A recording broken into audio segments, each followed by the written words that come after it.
배급이 끊겼다는 소문이 아니었습니다. 전쟁이 났다는 방송도 아니었습니다. 그런데도 사람들의 얼굴은 마치 이미 끝을 본 사람처럼 굳어 있었습니다. 그날 새벽, 평소 같으면 조용히 열리고 닫히던 배급 창고의 철문이 끝내 열리지 않았습니다. 그 순간부터 모든 것이 달라졌습니다. 누군가는 도둑이라고 했고, 누군가는 사고라고 했습니다. 하지만 현장에 퍼진 공기는 그 어떤 단어로도 설명되지 않았습니다. 왜냐하면 사라진 것은 물자만이 아니었기 때문입니다. 저는 보급병이었습니다. 배급표, 출납장부, 창고 출입증, 그 모든 것을 매일 손에 쥐고 살아온 사람이었습니다. 사람들이 배급을 기다리는 줄의 길이, 아이들의 울음소리, 노인들의 기침소리, 저는 그 소리들 사이에서 숨쉬며 일했습니다. 배급은 단순한 식량이 아니었습니다. 사람들의 오늘을 붙잡는 마지막 끈이었습니다. 그런데 그 끈이 어느 날 갑자기 끊어졌습니다. 정오가 되기 전에 보이부 차량이 들어왔습니다. 그리고 저는 평생 잊지 못할 장면을 보았습니다. 창고 앞마당이 비워졌고 사람들의 시선이 바닥으로 떨어졌고 말이 사라졌습니다. 누군가 큰 소리로 질문이라도 할까봐 모두가 숨을 삼켰습니다. 짧은 지시가 떨어졌습니다. 전원 자리 고정. 입 다물어. IMG 그 말은 명령이라기보다 살아남기 위한 규칙처럼 들렸습니다. 그날 오후 국경 봉쇄라는 단어가 먼저 흘러나왔습니다. 이어 보이부 총동원이라는 말이 낮게 퍼졌습니다.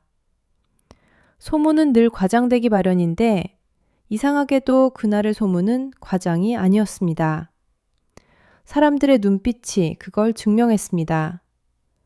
불안은 소문으로 시작하지만 공포는 확신으로 굳어집니다. 저는 그때 처음으로 이런 생각을 했습니다.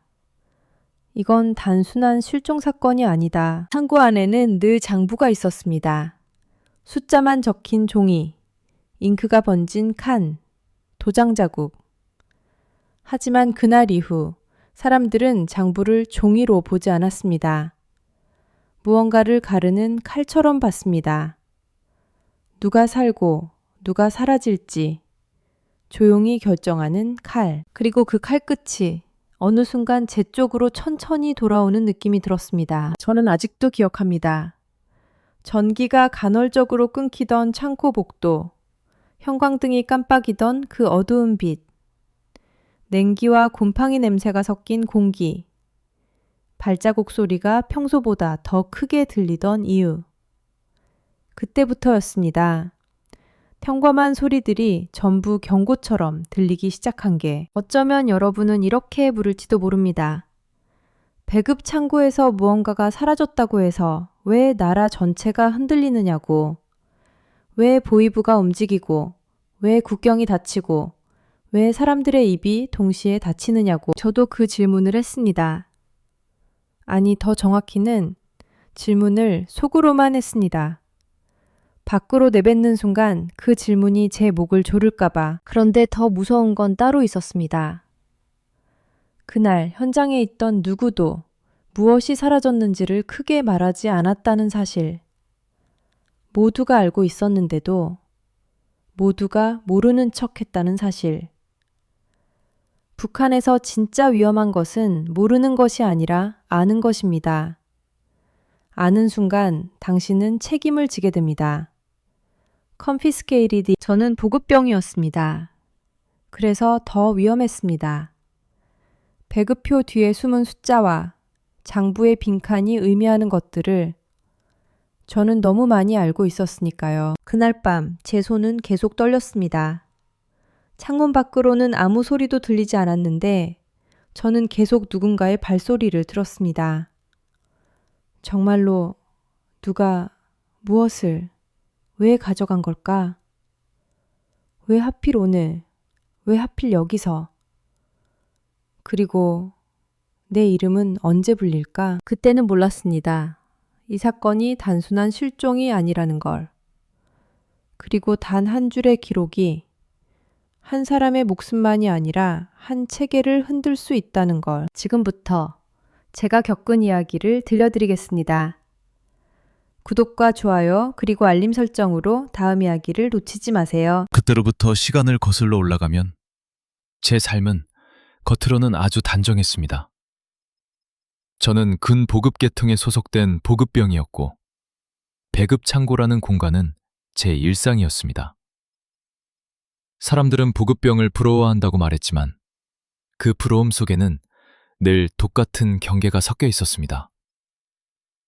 저 자리는 배급을 만지는 자리다. 북한에서 만진다는 건 단순히 손으로 건드린다는 뜻이 아닙니다. 권력을 건드리는 겁니다. 생사를 건드리는 겁니다. 아침은 늘 같은 소리로 시작했습니다. 확성기에서 흘러나오는 구호, 인민반장의 고함, 군부대에서 울리는 기상나팔. 전기가 들어오면 라디오가 먼저 살아났고 전기가 끊기면 사람들의 얼굴이 먼저 꺼졌습니다. 겨울이면 난방은 말이 아니라 허락이었고 식량은 필요가 아니라 배정이었습니다. 누군가에게는 하루치 옥수수가 삶이고 누군가에게는 한 달치 밀가루가 권력의 표시였습니다. 저는 매일 창고로 갔습니다. 창고는 커 보이지만 안으로 들어가면 숨이 막혔습니다. 쌓인 자루들 사이에서 공기는 움직이지 않았고 먼지는 움직였습니다. 문을 열 때마다 철이 삐걱거렸는데 그 소리가 마치 누가 들어왔는지 기록한다는 신호처럼 보였습니다. 배급 물자를 확인하고 배급표와 대조하고 장부에 적고 도장을 찍는 것. 하지만 저는 알고 있었습니다. 이 일은 종이와 숫자의 일이 아니라 사람의 일이었습니다. 배급날이면 줄이 길게 늘어섰습니다. 줄은 언제나 조용했습니다. 조용한 줄이 가장 무서웠습니다. 불평이 터져나오는 줄보다 침묵이 길어지는 줄이 더 위험하다는 걸 사람들은 알고 있었습니다. 아이들은 엄마의 치마자락을 잡고 서 있었고 노인들은 주머니에서 낡은 배급표를 꺼내며 손을 떨었습니다. 그 손이 추위 때문인지 두려움 때문인지 저는 구분할 수 없었습니다. 가끔 누군가 저를 향해 작은 목소리로 부탁했습니다. 동무, 조금만 더. 저는 그 말을 들을 때마다 속으로만 대답했습니다. 내가 결정하는 게 아니야. 배급은 제 손을 지나가지만 제 것이 아니었습니다. 제 손은 단지 통로였고 통로는 언제든 죄가 됩니다. 하루에도 몇 번씩 통제가 들어왔습니다. 창고 출입은 허가증이 없으면 불가능했고 허가증이 있어도 기분에 따라 막혔습니다. 보위부 사람들은 예고 없이 나타났고 예고 없이 사라졌습니다. 그들의 발소리는 이상하게 가벼웠습니다.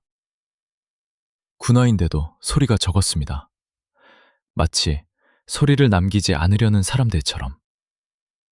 가그들이 지나가면 창고 안의 공기가 더 차가워졌고 사람들은 눈을 마주치지 않았습니다. 저도 그랬습니다. 눈을 마주치는 순간 너는 나를 봤다는 사실이 남으니까요. 제 가족은 평범했습니다. 아버지는 이미 몸이 망가져 현장 일을 오래 못했고 어머니는 늘 배급표를 아껴주었습니다. 집에는 늘 같은 풍경이 있었습니다. 바닥에 낡은 이불, 벽 한쪽에 걸린 지도와 구호문, 창문 틈새로 들어오는 바람. 식탁이라고 부를 수 없는 낮은 상 위에는 그날그날의 가능한 것이 올라왔습니다. 가능한 것. 북한에서 식사는 늘 가능한 것의 문제였습니다. 원래 먹어야 하는 것이 아니라 먹을 수 있는 것이 무엇인지. 그걸 매일 다시 계산해야 했습니다. 저는 가족에게 말하지 않는 것들이 많았습니다.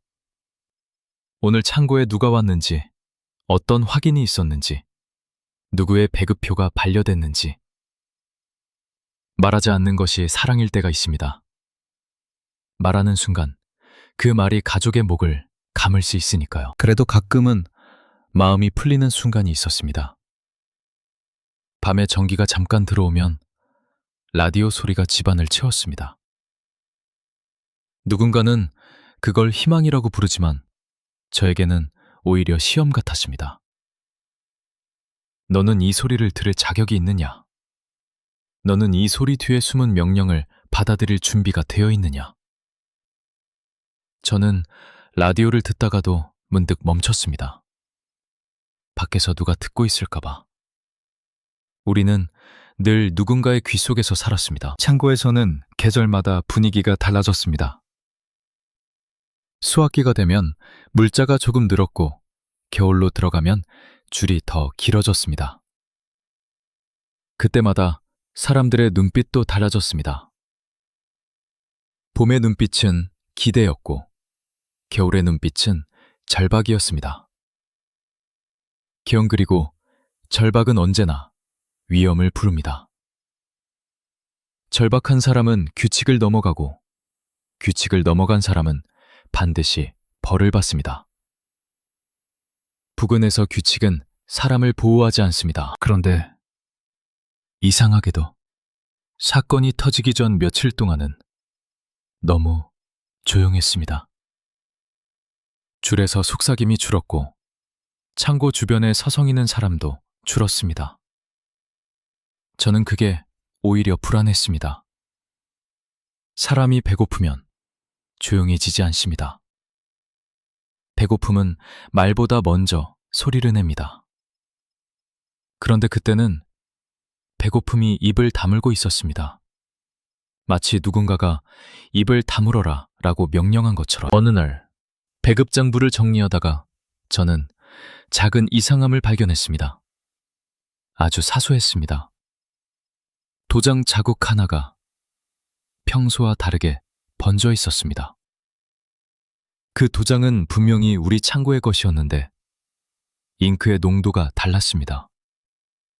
누군가 급하게 찍었거나 혹은 다른 장소에서 찍었거나 저는 그걸 한참 들여다봤습니다. 그 순간 등 뒤에서 아주 짧은 목소리가 들렸습니다. 뭘 그렇게 오래 보나? 저는 고개를 들지 못했습니다. 목소리가 낮고 건조했습니다. 평범한 질문인데도 저는 숨이 막혔습니다. 북한에서 질문은 늘 칼끝입니다. 저는 억지로 웃는 얼굴을 만들었습니다.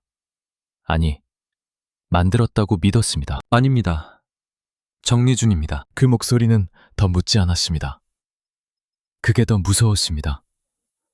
묻지 않는다는 건 이미 알고 있다는 뜻일 때가 많으니까요. 그날 밤 집으로 돌아오는 길에 저는 계속 그 도장 자국을 떠올렸습니다. 종이 위에 작은 번짐. 그게 왜 그렇게 마음에 걸렸을까요? 그때의 저는 아직 몰랐습니다. 이상함은 늘 작게 시작한다는 걸. 그리고 작은 이상함이 결국 사람을 무너뜨린다는 걸. 집에 도착했을 때 어머니는 조용히 물었습니다. 오늘은 별일 없었니? 저는 잠깐 멈췄습니다. 별일이라는 단어가 그날따라 너무 무거웠습니다. 저는 고개를 저었습니다. 없었습니다. 거짓말이었습니다. 하지만 북한에서는 거짓말이 아니라 생존 기술이었습니다. 그날 새벽, 저는 잠에서 깨었습니다. 창밖에서 누가 걷는 소리가 들렸습니다. 그 소리는 집 앞을 지나가다 멈췄고 다시 움직였습니다. 저는 숨을 죽였습니다. 그리고 그때 아주 사소한 사실 하나가 머리를 때렸습니다. 우리 동네에서 이렇게 늦게 걷는 사람은 없습니다. 없어야 합니다. 그 작고 이상한 소리 하나가 훗날 제가 모든 것이 시작된 순간이라고 부르게 될 줄은 그때는 몰랐습니다. 다음 날 아침 창고로 가는 길이 유난히 길게 느껴졌습니다. 거리의 풍경은 늘 같았지만 제 눈에 들어오는 것들은 달라져 있었습니다. JFK 사람들이 서로를 보지 않았고 인사소리는 더 작아졌습니다. 마치 모두가 같은 생각을 공유하고 있으면서도 그 생각을 절대 입 밖으로 내지 않겠다고 약속한 것처럼 보였습니다. 창고 앞에 도착했을 때 저는 본능적으로 주위를 한 번 더 살폈습니다. 그 전까지는 하지 않던 행동이었습니다. 하지만 그날은 달랐습니다. 벽 옆에 서 있던 경비병의 시선이 평소보다 오래 머물렀습니다. 눈길을 피하는 것도 마주치는 것도 아닌 애매한 시선. 그 시선이 가장 불길하다는 걸 저는 이미 알고 있었습니다. 업무는 평소와 같았습니다. 배급표를 확인하고 물자를 내주고 장부에 기록했습니다. 손은 익숙하게 움직였지만 머릿속은 계속 어제의 도장 자국을 떠올리고 있었습니다. 잉크가 번진 그 한 칸. 아무도 말하지 않았지만 그 칸이 계속 커지는 느낌이 들었습니다. 종이 위에 작은 번짐이 아니라 제 삶 전체로 번져가는 것처럼. 그때 평소 거의 말을 섞지 않던 동료가 제 옆에 다가왔습니다. 그는 고개를 숙인 채 입술만 움직였습니다. 요즘 조심해. 그게 전부였습니다. 설명도 이유도 없었습니다. 그런데도 그 한마디는 긴 문장보다 무거웠습니다. 북한에서 조심해라는 말은 이미 위험이 시작됐다는 뜻일 때가 많습니다. 저는 아무 대답도 하지 않았습니다. 고개만 아주 작게 끄덕였습니다. 말은 남고 남은 말은 증거가 되니까요. 정오 무렵 보위부원이 창고 안으로 들어왔습니다. 혼자였습니다. 혼자 들어오는 보위부원은 드뭅니다. 대개는 둘 이상이 함께 움직입니다. 그날의 혼자는 의도처럼 느껴졌습니다. 그는 천천히 창고를 들러봤고 물자보다 사람을 먼저 살폈습니다. 그리고 제 앞에 섰습니다. 동무. 그 한 단어에 제 심장이 한 박자 늦게 뛰었습니다. 그는 장부를 가리켰습니다. 이건 언제 기록한 거지? 아주 사소한 질문이었습니다. 날짜 하나, 시간 하나를 묻는 말이었습니다. 저는 훈련받은 대로 대답했습니다. 어제입니다. 그는 고개를 끄덕였습니다. 그리고 다시 묻지 않았습니다. 묻지 않는 침묵이 질문보다 더 길게 남았습니다. 저는 그 침묵 속에서 제 숨소리가 들릴까봐 호흡을 줄였습니다. 그날 이후 작은 변화들이 연달아 나타났습니다. 창고 주변을 지나는 사람이 줄었고 보급을 받으러 오는 시간도 미묘하게 바뀌었습니다. 배급표를 들고 와도 이전보다 오래 기다려야 했습니다. 누군가는 이유를 묻다가 중간에 말을 삼켰습니다. 질문은 늘 입까지 올라왔다가 다시 내려갔습니다. 집에서도 이상한 기운이 감돌았습니다. 이웃이 인사를 하지 않았고 밤마다 들리던 라디오 소리가 사라졌습니다. 전기가 들어와도 사람들은 불을 켜지 않았습니다. 빛은 눈에 띄고 눈에 띄는 것은 기록되니까요. 와이드분은 제 얼굴을 유난히 오래 바라보았습니다. 요즘 얼굴이 안 좋다. 그 말에는 질문이 섞여 있었습니다. 하지만 어머니는 더 묻지 않았습니다. 묻지 않는다는 건 알고 싶지 않다는 뜻이 아니라 알면 위험해진다는 걸 알기 때문입니다. 며칠 뒤 저는 갑작스러운 서류 점검을 받았습니다. 정기 점검이 아니었습니다. 예고도 없었고 이유도 없었습니다. 보위부원이 장부를 한 장씩 넘기며 손가락으로 특정 줄을 짚었습니다. 그 줄은 바로 그 번진 도장이 찍힌 칸이었습니다. 제 목이 바짝 말랐습니다. 이건 왜 이렇게 됐지? 저는 잠깐 멈췄습니다.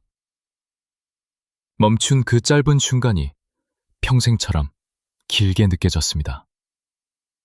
머릿속에서는 수십 개의 답이 스쳐 지나갔지만 입 밖으로 나온 말은 하나뿐이었습니다. 급하게 처리된 건입니다. 그는 제 얼굴을 한참 바라보다가 장부를 덮었습니다. 그리고 아무 말 없이 나갔습니다. 그날 저는 처음으로 확신했습니다. 이건 단순한 확인이 아니라 표시라는 것을. 북한에서는 소문보다 먼저 표시가 찍힙니다. 말보다 먼저 시선이 바뀝니다. 그리고 그 표시가 찍힌 사람은 아직 아무 일도 일어나지 않았는데도 이미 이전의 사람이 아닙니다. 그날 밤, 저는 거의 잠을 이루지 못했습니다. 눈을 감으면 창고의 복도와 장부의 줄들이 떠올랐습니다. 숫자 사이에 낀 공백들이 마치 함정처럼 보였습니다. 저는 스스로에게 물었습니다. 정말 우연일까?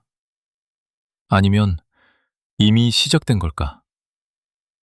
이 조용함은 폭풍 전의 침묵일까? 그리고 그 질문의 끝에는 늘 같은 생각이 남았습니다. 북한에서 무언가가 조용히 흘러갈 때는 누군가의 삶이 이미 정해졌을 때입니다. 그때부터였습니다. 제가 제 이름이 아닌 대상으로 불리고 있을지도 모른다는 생각을 하게 된 게. 그리고 그 생각은 다시는 제 머릿속에서 사라지지 않았습니다. 그 사람이 사라진 건 정말 아무렇지도 않은 날이었습니다. 날씨도, 배급의 양도, 창고의 냄새도 늘 같았습니다. 그래서 더 섬뜩했습니다. 북한에서 사람은 언제나 큰 사건 속에서 사라지는 게 아닙니다. 가장 평범한 날, 가장 평범한 시간에, 가장 조용한 방식으로 사라집니다. 그는 제 동료였습니다. 저보다 나이가 조금 많았고 말수가 적었습니다. 창고에서 맡은 역할은 단순했지만 손이 빠르고 정리가 정확했습니다. 그런 사람들은 눈에 띄지 않습니다.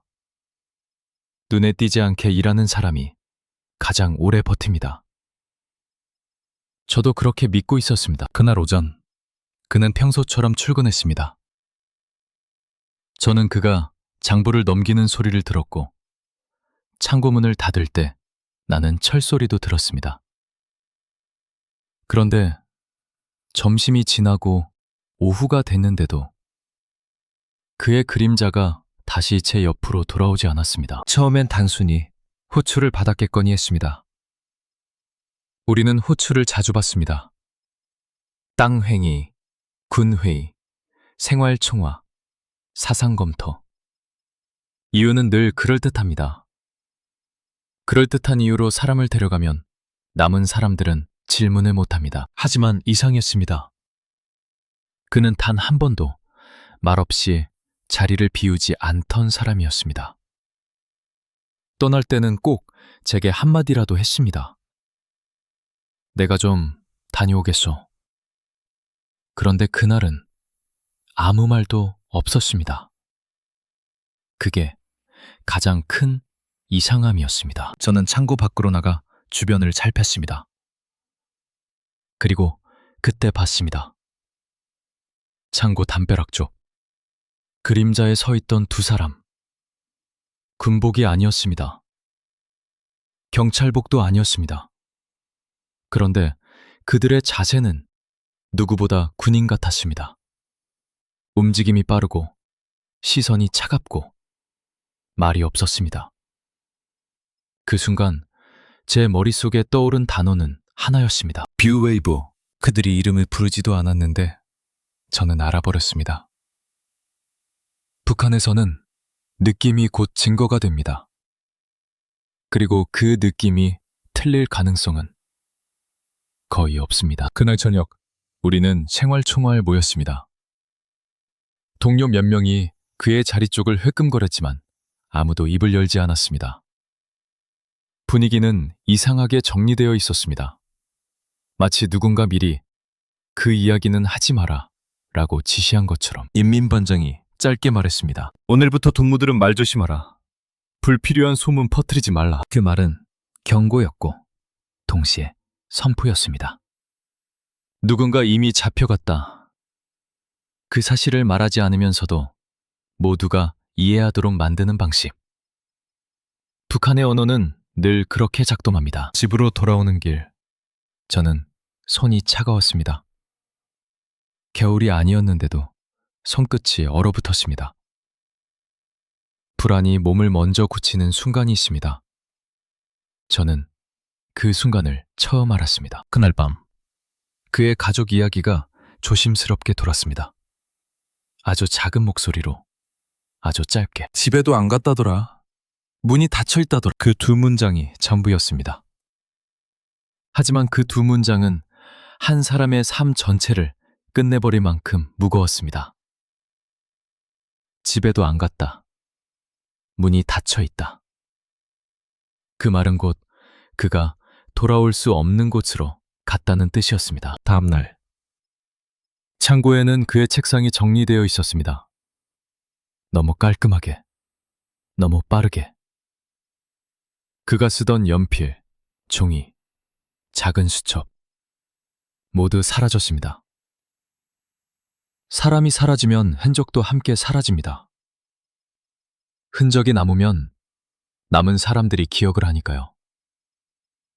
기억은 위험합니다. 기억은 질문을 낳고 질문은 죄가 되니까요. 그리고 그날 보위부원이 저를 따로 불렀습니다. 그는 제게 종이 한 장을 내밀었습니다. 종이 위에는 짧은 문장이 적혀 있었습니다. 정식 소환장 같은 형식도 아니었습니다. 그냥 나오라는 뜻이었습니다. 저는 종이를 받는 순간 심장이 내려앉는 걸 느꼈습니다. 동무, 잠깐 따라오라. 그 목소리는 감정이 없었습니다. 감정 없는 목소리는 이미 결정을 끝낸 사람의 목소리입니다. 저는 고개를 끄덕이며 자리에서 일어났습니다. 그때 제 옆에 있던 다른 동료가 아주 작게 입술만 움직였습니다. 모른다고 해. 그 말이 왜 그렇게 슬프게 들렸는지 저는 지금도 설명할 수 없습니다. 모른다는 건 진짜 모르는 게 아니라 살기 위해 모르는 척하라는 뜻이었으니까요. 보웨이브 건물 앞에 섰을 때 저는 문득 생각했습니다. 여기서 들어가면 다시 나올 수 있을까? 나오더라도 나는 예전의 나일까? 북한에서 어떤 문은 한 번 닫히면 다시 열리지 않습니다. 그리고 그날 저는 처음으로 확실히 느꼈습니다. 이제는 단순한 불안이 아니라 정말로 사냥이 시작됐다는 것을. 그때부터 제 머릿속에는 한 문장만 반복됐습니다. 누가 사라지면 그 주변도 함께 사라진다. 저는 부구병이었습니다. 그는 사라졌고 이제 그 다음은 저일지도 몰랐습니다. 그날 이후로 세상이 저를 보는 방식이 바뀌었습니다. 아니, 정확히 말하면 제가 세상을 느끼는 방식이 바뀌었습니다. 보이지 않던 것들이 보이기 시작했고 의미 없던 소리들이 전부 신호처럼 들렸습니다. 아침에 집문을 나설 때 저는 항상 뒤를 한 번 더 돌아봤습니다. 문이 잘 닫혔는지 확인하기 위해서가 아니었습니다. 누군가 서 있을까봐. 아무도 없다는 걸 확인하고서도 가슴은 쉽게 가라앉지 않았습니다. 북한에서는 보이지 않는다는 게 없다는 뜻이 아니기 때문입니다. 창고로 가는 길은 변하지 않았는데 그 길 위에 시선들이 달라졌습니다. 예전에는 그냥 지나치던 이웃의 눈길이 이제는 잠깐 멈췄다가 다시 피하는 눈길로 바뀌었습니다. 사람들은 저를 똑바로 보지 않았습니다. 그게 그건 무시가 아니라 거리두기였습니다. 뛰어갈 수 있으니까요. 창고 근처에 도착하면 늘 같은 풍경이 있었습니다. 하지만 저는 매번 새로운 배치를 보는 기분이었습니다. 경비병의 위치, 서 있는 각도, 담배를 피우는 횟수. 하나라도 평소와 다르면 심장이 먼저 반응했습니다. 몸이 먼저 알아챘습니다. 지금은 평소가 아니다. 업무를 보는 동안에도 저는 더 이상 혼자가 아니었습니다. 누군가 항상 제 뒤에 있는 느낌. 고개를 돌리면 아무도 없는데 다시 장부를 내려다보면 등 뒤의 공기가 무거워졌습니다. 숨소리가 커질까봐 저는 일부러 호흡을 얕게 했습니다. 사람이 자기 숨을 조절해야 하는 순간이 있습니다. 그건 자유가 사라졌다는 뜻입니다. 보이부어는 더 자주 나타났습니다. 이번에는 둘이었습니다. 둘은 서로 거의 말을 하지 않았고 말이 필요할 때는 눈으로 신호를 주고받았습니다. 그들은 물자를 보지 않았습니다. 물자를 보는 척하면서 사람을 봤습니다. 특히 저를. 요즘 일은 잘 테나? 아주 평범한 질문이었습니다. 그래서 더 위험했습니다. 저는 자동으로 대답했습니다. 문제 없습니다. 그는 고개를 끄덕이며 제 손을 봤습니다. 장부를 넘기는 손, 도장을 찍는 손. 손이 떨리는지, 속도가 느려졌는지. 그의 시선은 물자보다 제 손에 오래 머물렀습니다. 그 순간 저는 깨달았습니다. 이제는 실수 하나로 끝나는 단계가 아니라는 것을. 이제는 태도 자체가 평가 대상이 된 것입니다. 점심시간, 동료들은 제 주변에 오지 않았습니다. 예전에는 함께 앉아 아무 의미 없는 말을 주고받았는데 그날은 다들 흩어져 있었습니다. 혼자 밥을 먹는 게 익숙해진 건 아니지만 혼자 밥을 먹는 게 안전하다는 걸 알게 됐습니다. 여럿이 함께 있으면 누군가의 말이 남습니다. 남은 말은 나중에 증거가 됩니다. 집에서도 상황은 다르지 않았습니다. 어머니는 창문을 더 자주 닫았고 아버지는 말수가 눈에 띄게 줄었습니다. 식사 시간에 숟가락 소리만 들렸습니다. 누군가 말을 꺼낼 것 같으면 다른 사람이 일부러 기침을 했습니다. 그건 신호였습니다. 지금은 말하면 안 된다. 어느 날 밤, 집 밖에서 발소리가 들렸습니다. 하나가 아니라 둘. 천천히 걷는 소리였습니다. 급하지 않은 걸음. 급하지 않다는 건 이미 확신하고 있다는 뜻입니다. 저는 숨을 멈춘 채 어둠 속에서 그 소리를 세었습니다. 발소리는 집 앞에서 멈췄다가 다시 움직였습니다. 그날 밤, 저는 거의 잠을 자지 못했습니다. 다음 날, 창고에서 또 다른 소문이 흘러나왔습니다. 아주 짧게, 아주 낮게. 사람 조사 중이라더라? 누구의 이름도 나오지 않았습니다. 그럴 필요가 없었습니다. 모두가 알고 있었으니까요. 그리고 조사 중이라는 말이 결코 조사만 한다는 뜻이 아니라는 것도 저는 그날 처음으로 확실히 느꼈습니다. 저는 이미 보이는 사람이 되었다는 것을. 숨는다고 숨겨지지 않는 단계. 조용히 있어도 조용히 사라질 수 없는 단계. 그날 저녁, 저는 창고 문을 닫으며 손잡이를 조금 더 오래 잡고 있었습니다. 차가운 철의 감촉이 손에 남았습니다. 문득 이런 생각이 들었습니다. 이 문은 나를 보호하는 문일까? 아니면 나를 가두는 문일까? 그리고 그 질문에 대한 답은 점점 분명해지고 있었습니다. 결정적인 순간은 언제나 조용하게 옵니다. 총성이 울리지도 않았고 누군가 소리를 지르지도 않았습니다.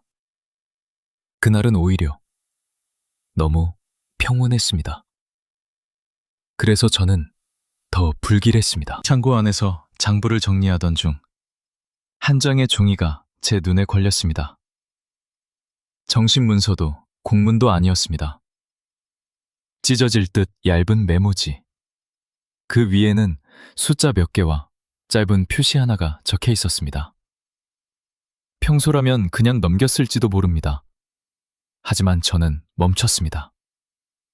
그 숫자 배열이 제가 알고 있던 기록과 맞지 않았기 때문입니다. 배급량. 줄이 어긋나 있었습니다. 아주 정상처럼 보였지만 단 한 주면 생길 수 없는 어긋남이었습니다. 그런 수고액이 제 머릿속이 빠르게 돌아가기 시작했습니다. 이건 실수가 아니었습니다. 그리고 이건 단순한 착오로 덮을 수 있는 문제도 아니었습니다. 저는 주변을 살폈습니다. 아무도 없었습니다. 그래서 더 위험했습니다. 아무도 없다는 건 누군가가 봐도 괜찮다고 판단했다는 뜻일 수 있으니까요. 저는 종이를 접어 주머니에 넣었습니다. 그 행동 하나가 제 삶을 돌이킬 수 없는 방향으로 밀어넣을 줄은 그때는 몰랐습니다. 그날 저녁, 집에 돌아왔을 때 어머니는 평소보다 더 조용했습니다. 밥상 위에는 말이 없었고 눈길도 오래 머물지 않았습니다. 식사가 거의 끝나갈 무렵 어머니가 아주 낮은 목소리로 말했습니다. 요즘 사람들이 우리 집 앞을 자주 지난다. 그 말은 질문이 아니었습니다. 확인이었습니다. 저는 고개를 끄덕였습니다. 거짓말을 할 필요도 없었습니다. 이미 집안의 공기가 모든 걸 알고 있었으니까요. 그날 밤 저는 종이를 다시 꺼냈습니다. 희미한 불빛 아래에서 숫자를 하나씩 다시 확인했습니다. 그리고 그때 비로소 연결됐습니다. 사라진 물자, 번진 도장, 동료의 실종, 그리고 이 한 줄의 기록. 그 한 줄은 누군가가 배급 체계를 이용해 의도적으로 물자를 빼돌렸다는 흔적이었습니다. 그 흔적은 작았지만 발견하는 순간 그 사람의 목숨값이 되는 흔적이었습니다. 저는 깨달았습니다. 이 기록이 세상 밖으로 나가면 한 사람이 아니라 여러 사람이 끝난다는 것을. 그리고 더 무서운 건 홈랜드 본 사람 역시 안전하지 않다는 사실이었습니다. 선택은 많지 않았습니다. 아니, 정확히 말하면 선택은 하나뿐이었습니다. 이걸 신고하면 저는 협조자가 됩니다. 그리고 협조자는 언제든 입을 막히는 존재가 됩니다. 이걸 숨기면 언젠가는 들통납니다. 들통나는 순간 저는 공범이 됩니다. 북한에서 공범은 변명할 기회조차 없습니다. 그날 새벽 누군가 문을 두드렸습니다. 강하지도 약하지도 않은 두드림. 마치 우린 이미 알고 있다고 말하는 손길처럼. 문을 열자 보이부원이 서 있었습니다. 혼자였습니다. 그는 집안을 한번 훑어보고 제게 말했습니다. 네, 잠깐 보자. 그게 전부였습니다. 시간도 장소도 말하지 않았습니다. 그럴 필요가 없었습니다.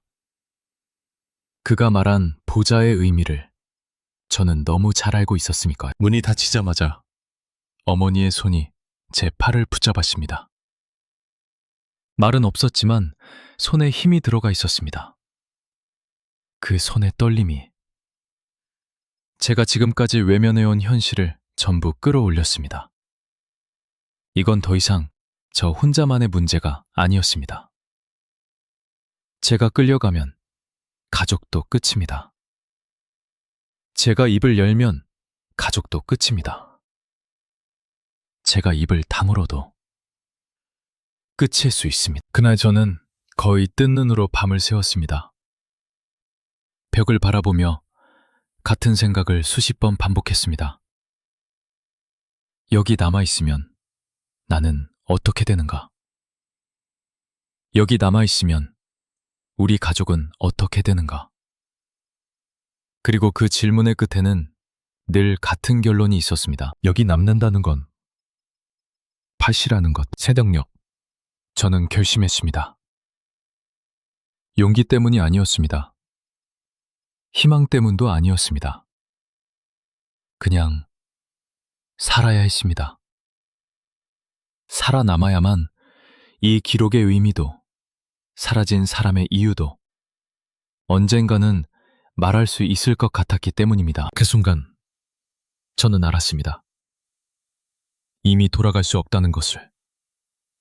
그리고 이렇게 스스로에게 말했습니다. 그 순간부터 나는 더 이상 이곳의 사람이 아니었다. 결심했다고 해서 세상이 갑자기 달라지지는 않았습니다. 오히려 더 조용해졌습니다. 결심은 소리를 내지 않지만 그 결심을 품은 사람의 움직임은 어딘가 어색해집니다. 그리고 그 어색함을 이곳에서는 반드시 누군가가 알아챕니다. 저는 평소보다 더 평범해지려고 애썼습니다. 걸음 속도, 인사하는 방식, 장부를 넘기는 리듬까지 모든 걸 예전과 같게 유지하려고 했습니다. 하지만 몸은 거짓말을 하지 않았습니다. 심장이 빨라질 때마다 저는 그것을 숨겨야 했습니다. 심장 소리마저 기록될 것 같은 느낌 속에서 창고에서는 더 이상 혼자 있지 않았습니다. 항상 누군가가 근처에 있었습니다. 보위부원이 아니어도 그들과 연결된 사람들이 있었습니다. 말수가 적고 눈을 잘 마주치지 않는 사람들. 그들이 가장 위험했습니다. 위험한 사람들은 늘 조용합니다. 하루는 배급 창고 문 앞에서 평소 친분이 있던 사람이 제게 다가왔습니다. 그는 주변을 살피더니 아주 낮은 목소리로 말했습니다. 요즘 이상한 사람들 많이 오지? 저는 그 말을 듣는 순간 등을 타고 식은땀이 흘렀습니다. 그는 걱정하는 얼굴이었지만 그 걱정이 진짜인지 확인인지 알 수 없었습니다. 북한에서는 걱정과 감시가 같은 얼굴을 할 때가 많습니다. 저는 짧게 대답했습니다. 그런가? 그는 더 묻지 않았습니다. 묻지 않는 게 이곳에서 가장 흔한 위전입니다. 집으로 돌아오는 길. 저는 일부러 다른 길로 걸었습니다. 이전에는 한 번도 가지 않던 골목. 그 골목은 어둡고 길이 고르지 않았습니다. 그런데도 저는 그 길을 택했습니다. 누군가 따라오고 있는지 확인하기 위해서였습니다. 첫 번이 몇 번이고 뒤를 돌아봤지만 아무도 보이지 않았습니다. 그래서 더 불안했습니다. 보이지 않는다는 건 포기했다는 뜻일 수도 있으니까요. 그날 밤 저는 작은 가방을 꺼냈습니다. 아무도 모르게 조금씩 준비해두었던 물건들. 돈이라고 부르기 어려운 지폐 몇 장, 여분의 옷, 오래된 신분증 사본, 그리고 그 종이, 그 한 줄의 기록. 저는 잠시 망설이다가 그 종이를 가방 안 깊숙이 넣었습니다. 이걸 가지고 가는 게 옳은지 아니면 남기고 가야 하는지 답은 없었습니다. 다만 이 기록을 남기면 누군가는 죽고 가지고 가면 제가 죽을 수도 있었습니다. 며칠 뒤 뜻밖의 사람이 접근했습니다. 창고와는 아무 상관이 없어 보이는 사람이었습니다. 그는 저를 보자 아무렇지 않게 말을 꺼냈습니다. 동무, 밤에 잠은 잘 잔. 이상할 정도로 사적인 질문이었습니다. 저는 순간적으로 경계했습니다. 그는 웃고 있었지만 눈은 웃지 않았습니다. 그리고 그가 다음으로 한 말이 제 결심을 더 단단하게 만들었습니다. 요즘은 없어지는 사람들이 많아. 그 말은 경고였고 확인이었습니다. 그리고 시험이었습니다. 저는 아무 표정도 짓지 않았습니다. 세상이 그렇습니다. 그는 제 대답을 듣고 아주 잠깐 미소를 지었습니다. 그 미소는 만족에 가까웠습니다. 그날 이후 저는 확신했습니다. 이제는 시간이 없다는 것을. 그날 밤 저는 마지막으로 집을 둘러봤습니다. 벽, 바닥, 창문. 아무것도 특별하지 않았습니다.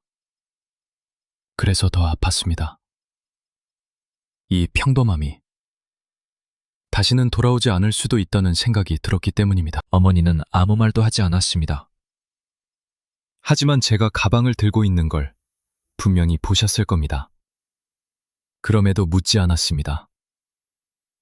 묻지 않는 것이 이별일 때가 있습니다. 그날 새벽, 저는 약속된 장소로 향했습니다.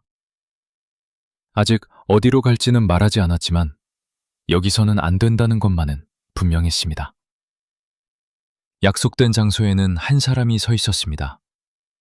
그는 제 얼굴을 한번 보고 짧게 말했습니다. 시간 없어. 따라와. 그가 누구인지, 완전히 믿어도 되는지. 그 순간에는 중요하지 않았습니다. 중요한 건 하나뿐이었습니다. 이제 움직이지 않으면 영영 움직일 수 없다는 것. 저는 그를 따라 어둠 속으로 들어갔습니다. 그리고 마음속으로 이렇게 말했습니다. 지금 이 발걸음이 내 삶을 살리는 걸까? 아니면 끝내는 걸까? 그 질문에 대한 답은 아직 아무도 알려주지 않았습니다. 모든 것이 연결되는 순간은 생각보다 늦게 찾아왔습니다. 그리고 그 순간은 늘 가장 잔인한 형태로 모습을 드러냅니다. 그를 따라간 곳은 창고도 관청도 아닌 허름한 건물이었습니다. 불은 켜지지 않았고 창문은 신문지로 가려져 있었습니다. 안으로 들어서자 익숙한 냄새가 코를 찔렀습니다. 습기, 먼지, 그리고 오래 숨겨진 종이의 냄새. 그 냄새를 맡는 순간 저는 직감했습니다. 여기는 물자가 아니라 기록을 숨기는 곳이라는 것을. 그는 제게 말했습니다. 배급 창고에서 빠진 건 사고가 아니다. 그 말 한마디로 제 안에서 무언가가 무너졌습니다. 사고가 아니라면 의도였습니다. 의도라면 계획이었습니다. 계획이라면 위에 있는 누군가가 움직였다는 뜻이었습니다. 북한에서 위는 단순한 직급이 아닙니다. 위는 질문할 수 없는 영역입니다. 그는 제 앞에 낡은 장부 몇 권을 내려놓았습니다. 제가 매일 보던 것과 비슷했지만 결정적으로 달랐습니다. 이 장부들은 공식 기록이 아니었습니다. 원희식 기록에서 지워진 기록, 사라진 물자, 줄어든 수치, 바뀐 도장 날짜, 살코러지치듯 익숙한 피체들이 보였습니다. 제가 알고 있던 상관의 글씨, 프로세큐트, 제가 존경해야 했던 사람의 서명. 그 순간 저는 이해했습니다.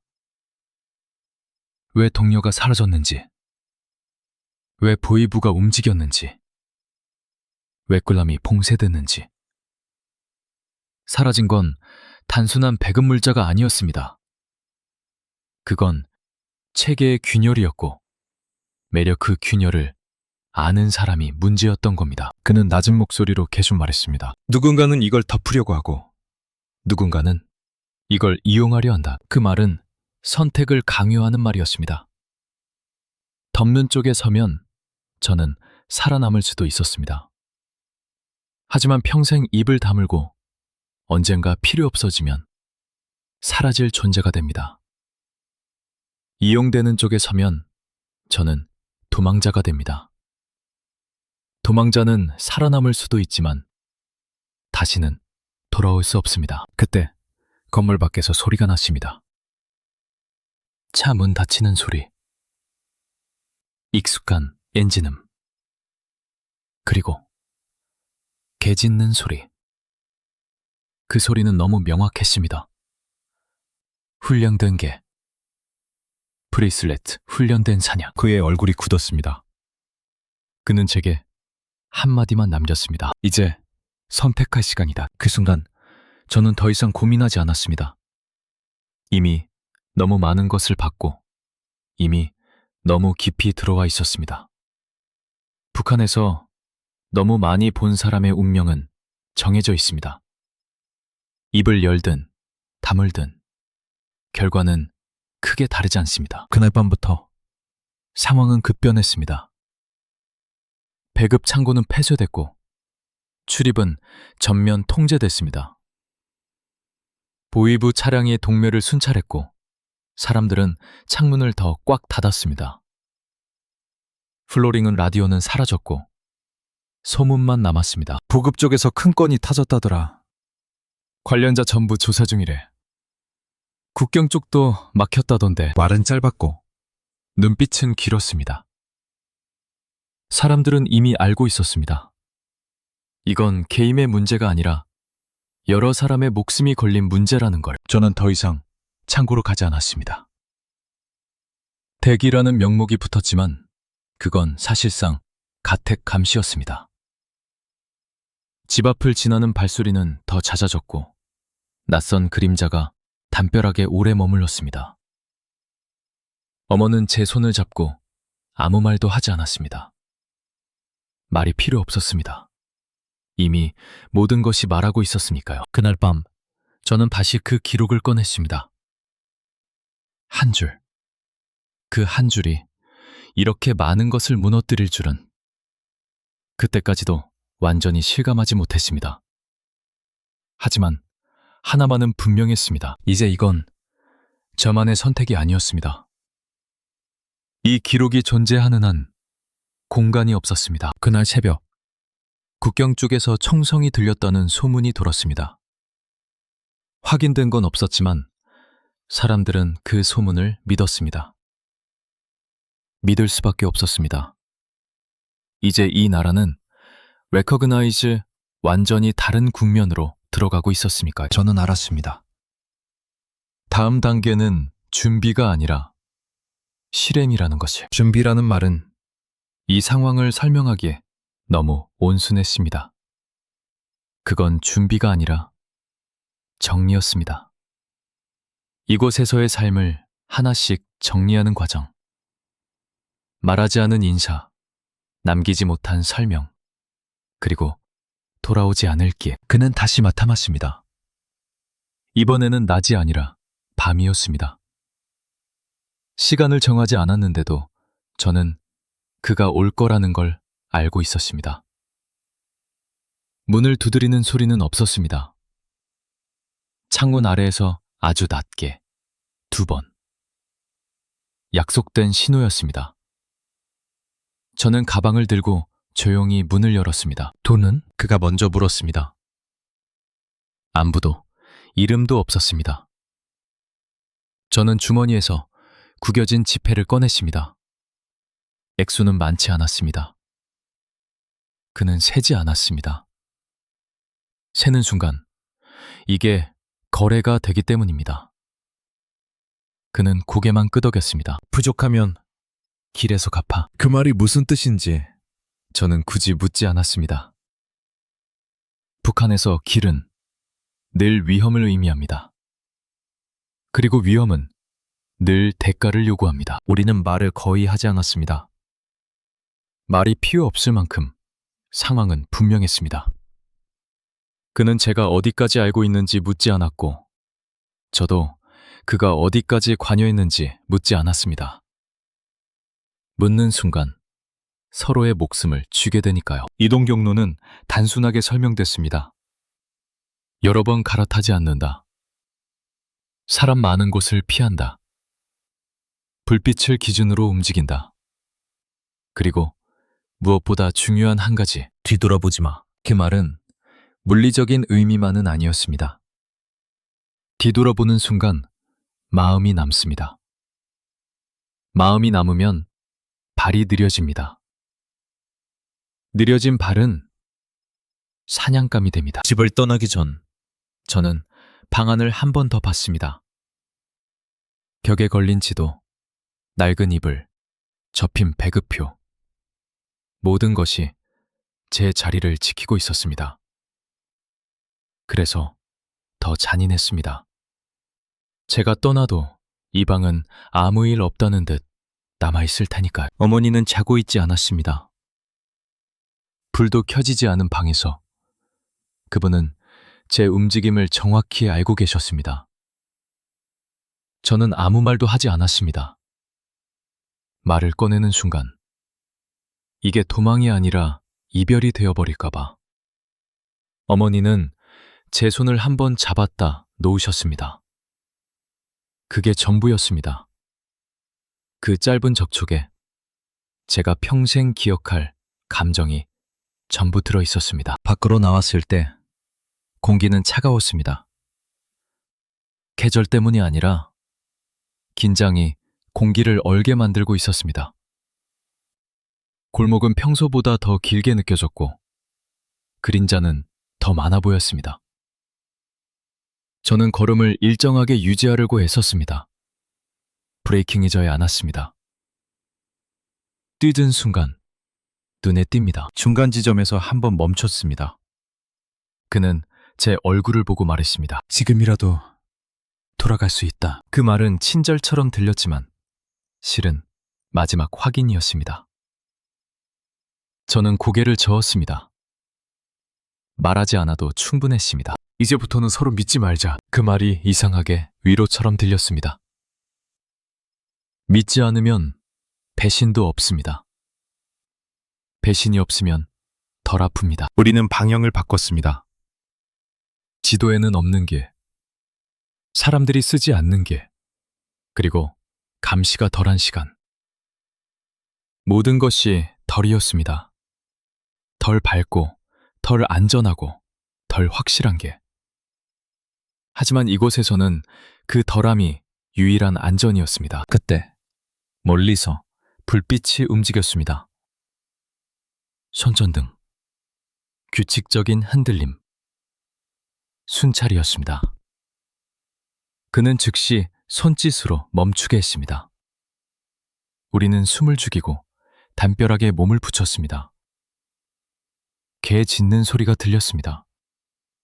블랙잭었습니다. 너무 가깝지도 않았습니다. 그 애매함이 가장 무서웠습니다. 그 순간 제 머릿속에는 하나의 생각만 남았습니다.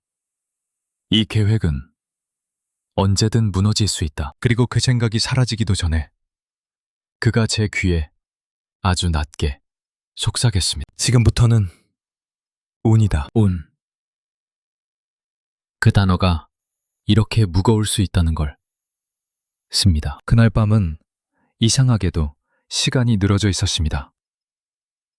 시계가 멈춘 것도 아닌데 한 분 한 분이 지나가는 소리가 들리는 것 같았습니다.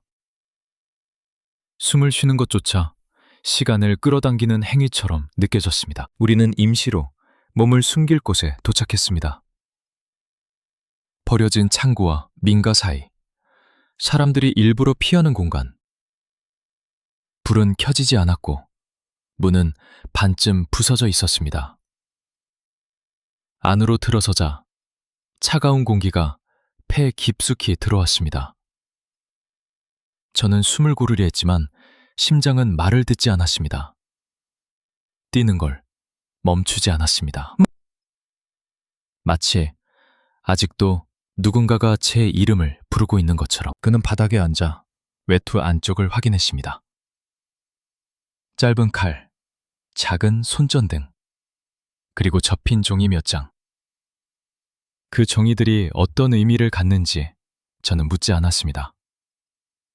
묻는 순간 그 의미가 제 몫이 될 테니까. 여기서는 소리내지 마. 그 말은 조언이 아니라 규칙이었습니다.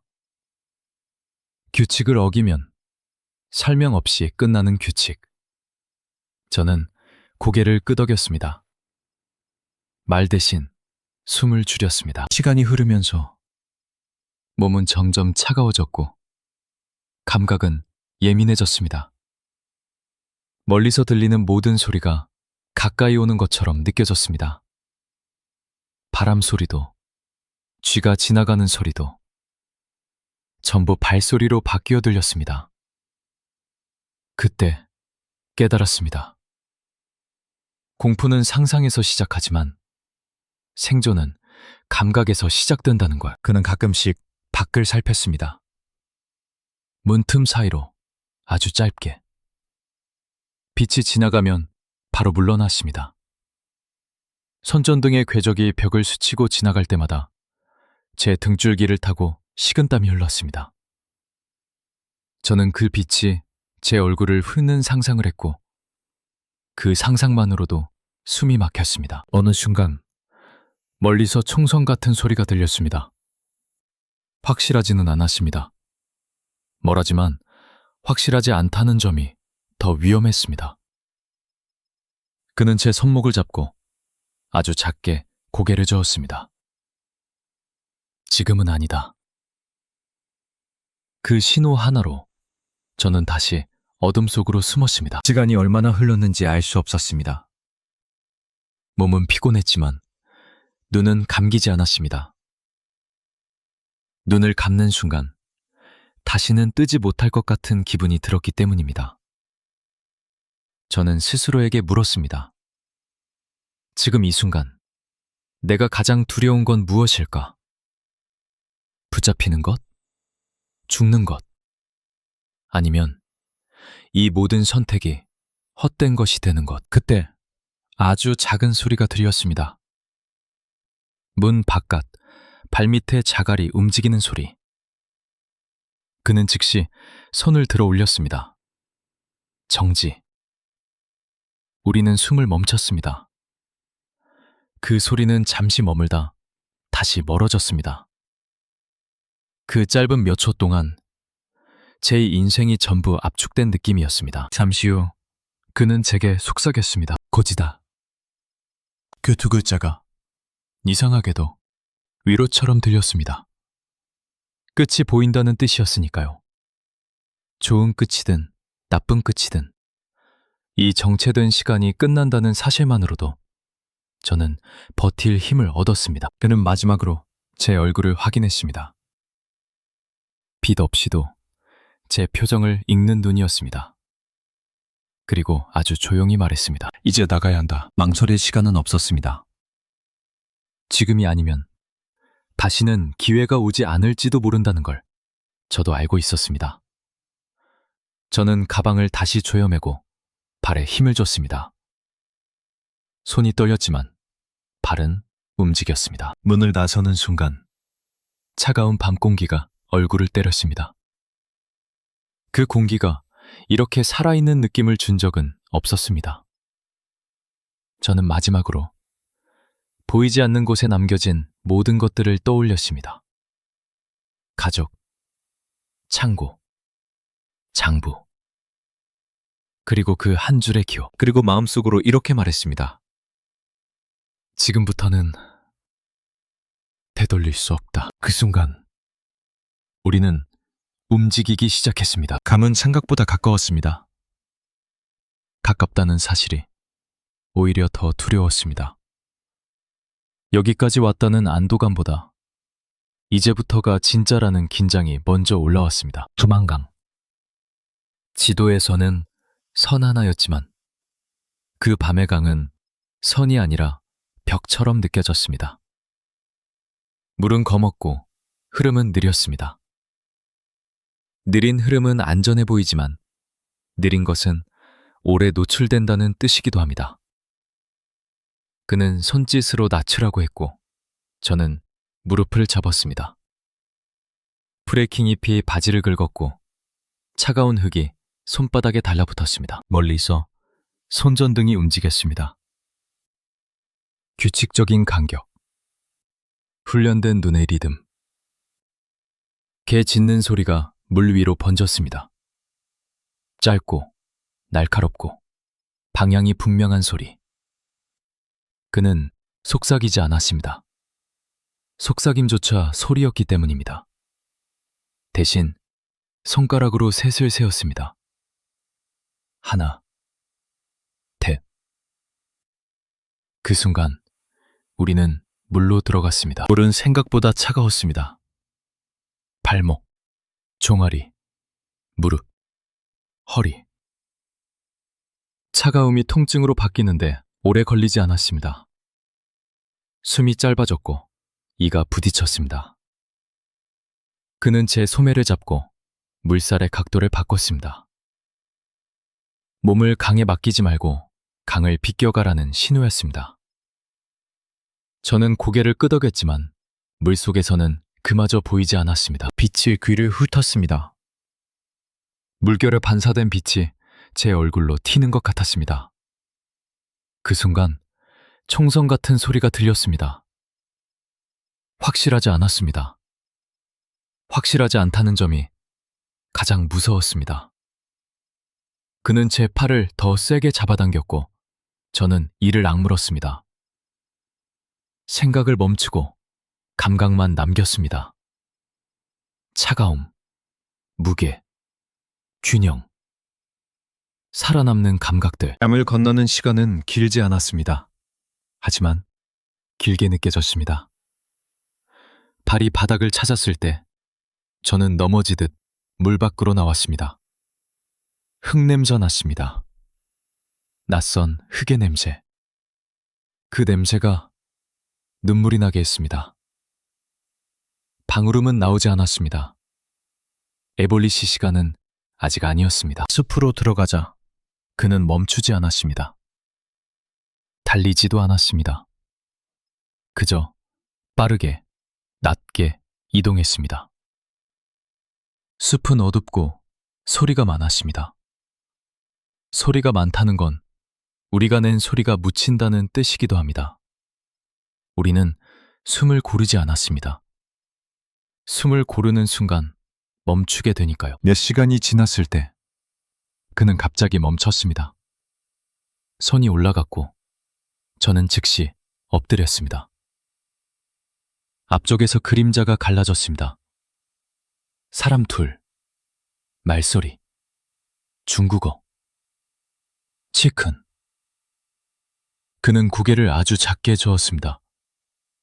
지금은 아니다. 우리는 흙 속으로 더 낮아졌습니다. 개 짖는 소리가 다시 들렸습니다. 이번엔 가까웠습니다. 너무 가까웠습니다. 그때 선택이 필요했습니다. 그는 제 가방을 가리켰고 저는 망설였습니다. 가방을 버리면 가벼워집니다. 하지만 그 안에는 그 한 줄의 기록이 있었습니다. 그는 제 눈을 받고 아주 짧게 고개를 끄덕였습니다. 결정해. 저는 가방을 열어 종이를 꺼내 가슴 안쪽으로 밀어 넣었습니다. 그리고 가방을 내려놓았습니다. 가방이 땅에 닿는 소리가 그날 밤 가장 크게 들렸습니다. 그는 방향을 틀었고 우리는 다른 쪽으로 기었습니다. 뒤에서 소리가 터졌습니다. 누군가 가방을 밟는 소리, 개가 짖는 소리, 그리고 고함. 우리는 뛰지 않았습니다. 뛰면 보입니다. 보이면 끝입니다. 우리는 숨었습니다. 풀 아래, 나무 아래, 어둠 아래. 시간이 다시 늘어졌습니다. 손이 저렸고 다리가 감각을 잃었습니다. 그래도 움직이지 않았습니다. 움직이는 순간 모든 것이 끝날 수 있었으니까요. 새벽이 가까워졌을 때 그는 제 어깨를 쳤습니다. 이제 움직인다. 우리는 다시 걸었습니다. 걸으면서도 저는 알았습니다. 강을 건넜다고 끝난 게 아니라는 것이. 국경을 넘었을 뿐 사냥은 아직 끝나지 않았다는 것을. 그날 아침 우리는 살아 있었습니다. 하지만 아직 자유는 아니었습니다. 안전이라는 단어는 그때의 제 상태를 정확히 설명하지 못합니다. 우리는 살아 있었고 더 이상 쫓기고 있지는 않았습니다. 하지만 몸은 여전히 도망치고 있었고 마음은 아직 강 한가운데에 남아 있었습니다. 중국 땅에서의 시간은 흐릿합니다. 하루와 밤의 경계가 없었습니다. 우리는 창고, 지하실, 사람의 집을 전전했습니다. 조선족 노인의 집에서 며칠을 숨었을 때 그분은 제 얼굴을 오래 보다가 말했습니다. 살아있어야 다 의미가 있는 거야. 그 말은 위로가 아니었습니다.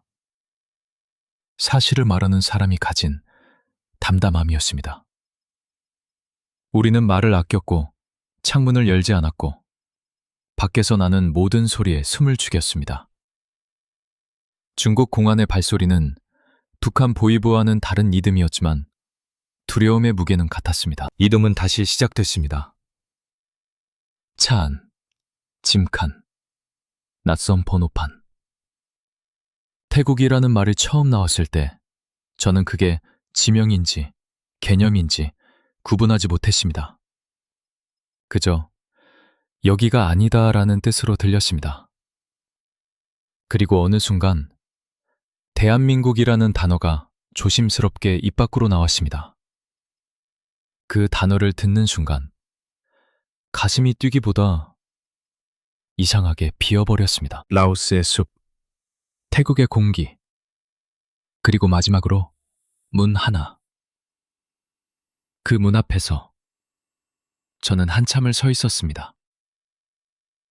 문을 열면 안전해진다는 걸 알면서도 손이 쉽게 움직이지 않았습니다. 문을 열면 이전의 삶은 완전히 끝난다는 걸 몸이 먼저 알고 있었기 때문입니다. 문이 열렸을 때 아무도 소리를 지르지 않았습니다. 총도, 손전등도, 개도 없었습니다. 그 조용함이 오히려 낯설었습니다. 그날 저는 울지 않았습니다. 울기에는 너무 지쳐 있었고 기뻐하기에는 너무 많은 것을 남겨두고 왔습니다. 한국에 도착한 뒤 한동안은 시간이 흐르는 감각이 없었습니다. 하나원에서의 교육, 새로운 규칙, 새로운 말투, 새로운 빛. 밤에도 불이 꺼지지 않는 도시가 처음에는 아름답기보다 무서웠습니다. 어둠이 없다는 건 숨을 곳이 없다는 뜻처럼 느껴졌습니다. 사람들은 제게 물었습니다. 이제 괜찮죠? 그 질문에 저는 고개를 끄덕였습니다. 설명하기에는 너무 복잡했기 때문입니다. 안전해졌지만 머릿속에서는 여전히 발소리가 들렸고 잠에서 깨면 손이 떨렸습니다. 꿈에서는 아직도 블랙잭 장부의 한 줄이 눈앞에 떠 있었습니다. 그 기록은 결국 제 손을 떠났습니다. 전문가들의 손으로 넘어갔고 저는 더 이상 그 결과를 묻지 않았습니다. 알고 싶지 않았습니다. 그 한 줄이 얼마나 큰 파장을 만들었는지보다 그 한 줄 때문에 사라진 얼굴들이 더 자주 떠올랐기 때문입니다. 지금 저는 밥을 걱정하지 않고 잠을 잡니다. 문을 잠그지 않고도 잠들 수 있습니다. 하지만 어떤 날에는 아주 사소한 소리에 몸이 먼저 반응합니다. 그럴 때마다 스스로에게 말합니다. 여기는 괜찮다. 지금은 안전하다. 그 말이 완전히 제 것이 되기까지는 아직 시간이 더 필요할지도 모릅니다. 자유는 단번에 오지 않습니다. 살아남은 사람에게 자유는 늘 적응의 형태로 찾아옵니다. 가끔은 두만강을 떠올립니다. 강을 건너던 밤보다 건너기 전의 침묵이 더 또렷하게 남아 있습니다. 선택의 순간, 뒤돌아볼 수 없었던 그 발걸음. 저는 보급병이었습니다.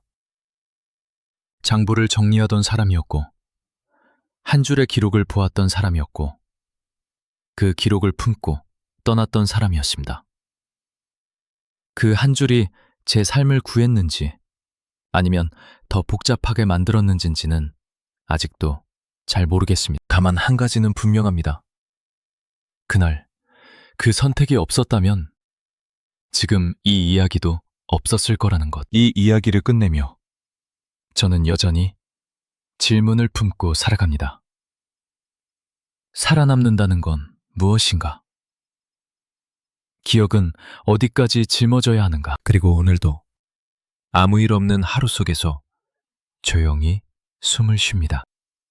제가 본 것이 아니라 제가 정리한 것이 문제가 된 겁니다.